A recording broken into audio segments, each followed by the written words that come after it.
अलग अलग तरह की बंदूकों का अलग अलग तरह का मैकेनिज्म होता है, पर सभी बंदूकें एक ही बेसिक प्रिंसिपल पर काम करती हैं। फुल्ली ऑटोमेटिक बंदूकों से अलग, जो कि लगातार फायर कर सकती हैं, सेमी ऑटोमेटिक बंदूकें एक बार ट्रिगर दबाने पर एक ही राउंड फायर करती हैं। यह एक 9mm सेमी ऑटोमेटिक पिस्तौल है। इस वीडियो में हम देखेंगे कि सेमी ऑटोमेटिक हैंड्स गन और पिस्तौलें कैसे काम करती हैं। यह एक कारतूस या कार्ट्रिज है। इसे मैगजीन में लोड किया जाता है, जिसमें स्प्रिंग और फॉलोअर इस पर दबाव बनाए रखते हैं। मैगजीन का डिज़ाइन कुछ इस प्रकार का होता है कि कारतूस आगे स्लाइड होकर ही बाहर आ सकता है। इस मैगजीन को बंदूक में रखा जाता है। यहाँ पर बंदूक के अंदर कुछ महत्वपूर्ण पार्ट्स दिखाए गए हैं।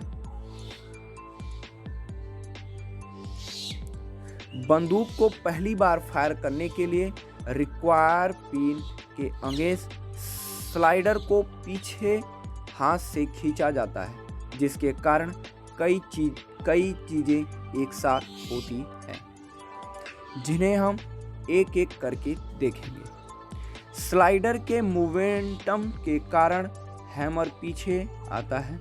यह हैमर स्टड के जरिए मेन स्प्रिंग से जुड़ा होता है और इसलिए मेन स्प्रिंग को दबा देता है। यह सीयर है।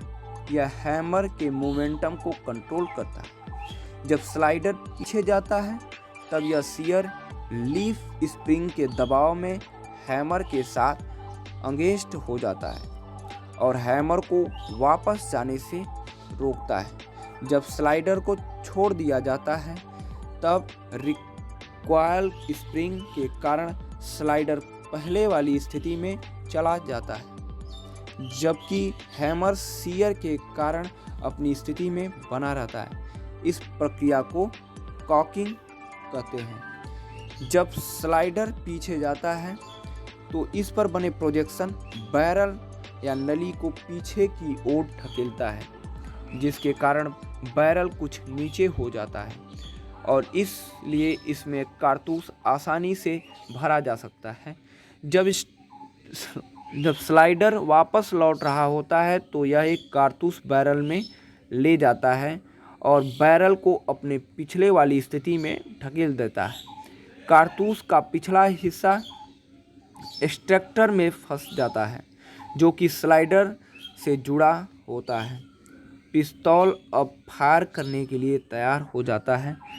जब ट्रिगर दबाया जाता है, सीयर डिस्कनेक्टर के माध्यम से ढकेल दिया जाता है, जिसके कारण यह हैमर से डिसेंगेज हो जाता है।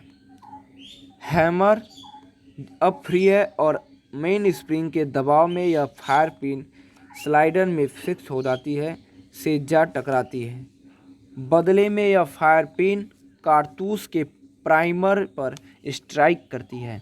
प्राइमर में इम्पैक्ट सेंसिटिव एक्सक्लूसिव होता है, जो फायरिंग पिन के टकराने की वजह से जल जाता है, जिसके कारण कारतूस में रखे गन पाउडर में आग लग जाती है, जिसकी वजह से बहुत सारी गैसें पैदा होती हैं और इस प्रकार बुलेट की पीछे की जगह बेहद भारी गैसों से भर जाती है। इसलिए बुलेट को पीछे से बल लगता है, जिसके कारण बुलेट बड़ी तेज गति के साथ बैरल से बाहर निकलती है। बुलेट के बाहर निकलने निकल जाने से ये गैसें वायुमंडल में चली जाती हैं और अब यह बुलेट पर कोई बल नहीं लगाती और अब बुलेट मोमेंटम के कारण आगे बढ़ती जाती है। बैरल में कुछ लकीरें और खांचे बने होते हैं जो आगे बढ़ते समय बुलेट को घुमा देते हैं।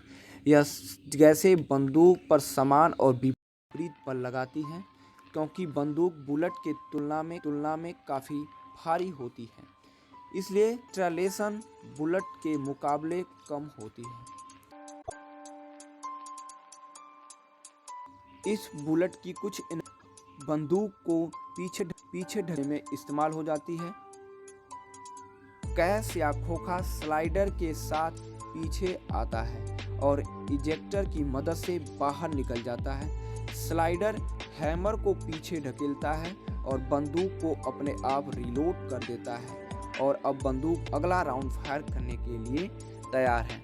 ट्रिगर दबाने में यह नीचे सियर पर नहीं लगता है, सियर डिस्कनेक्टर के माध्यम से ढकेला जाता है। अब स्लाइडर पीछे की तरफ जाता है तो इस पर बने स्लॉट की मदद से यह डिस्कनेक्टर को नीचे की तरफ से खिसका देता है। अब ट्रिगर और सियर दोनों अलग हो गए हैं और इसलिए ट्रिगर दबे होने पर भी सियर हैमर के साथ इंगेज हो सकता है।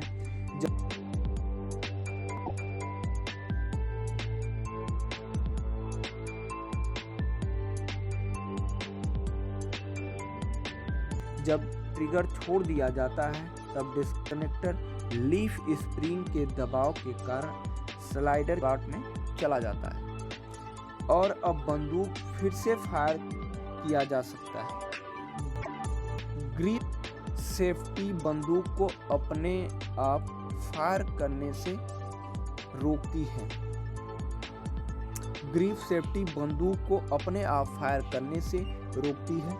जब बंदूक को हाथ से पकड़ लिया जाता है तब ट्रिगर डिस्कनेक्टर की मदद से सियर को मूव कर सकती है। हैंडगन की या फायर करने की प्रोसेस पूरी होती है।